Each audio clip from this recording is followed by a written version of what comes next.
Karachi press club में 2 रोज़ा फूलों की नुमाइश का इनेकाद किया गया। रंगारंग फूलों ने माहौल को खुशगवार बना दिया।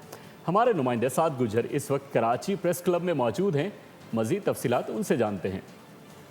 जी बिल्कुल, इस वक्त मैं कराची प्रेस क्लब में मौजूद हूँ और मेरे पस मंज़र जो आपको खूबसूरत से फूल नज़र आ रहे होंगे। आज फूलों की नुमाइश की जा रही है, जबकि 2 रोज़ा फ्लावर शो का इनेकाद किया गया है। फैमिलीज यहाँ पर आ रही हैं और यहाँ पर जो है फूलों से मुख्तलिफ तरीके से जो है वो लुत्फ़ अंदोज़ हो रही हैं। आप बताइएगा कैसा लग रहा है? ख़वातीन के तो वैसे ही बहुत ज़्यादा जो है वो पसंद होते हैं फूल। कैसा लग रहा है आपको?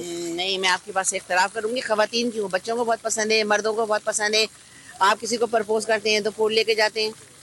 फूलों की तो वैल्यू सबके प्रपोज लिए करते है। तो ख़वातीन के लिए फूल लेके आते हैं, बात आपने खुद वही कर दी। जी, लेकिन लेते आप लोग हैं।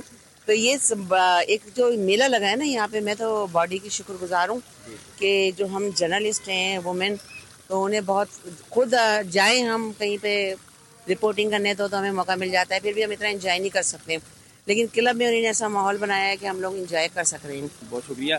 देखिए जी, यहाँ पर हम जहाँ पर मौजूद हैं, खूबसूरत सी एक आबो हवा हो गई है, जिसकी वजह से एक जहनी जो टेंशन होती है इंसान उससे भी कई दूर चला जाता है और इंसान जो है वो अपने आप को बहुत ही ज़्यादा बेहतरीन और अपने आप को जो है खिलता हुआ महसूस कर रहा होता है। सब्सक्राइब करें और बेल दबाएं ताकि कोई खबर रह न जाए।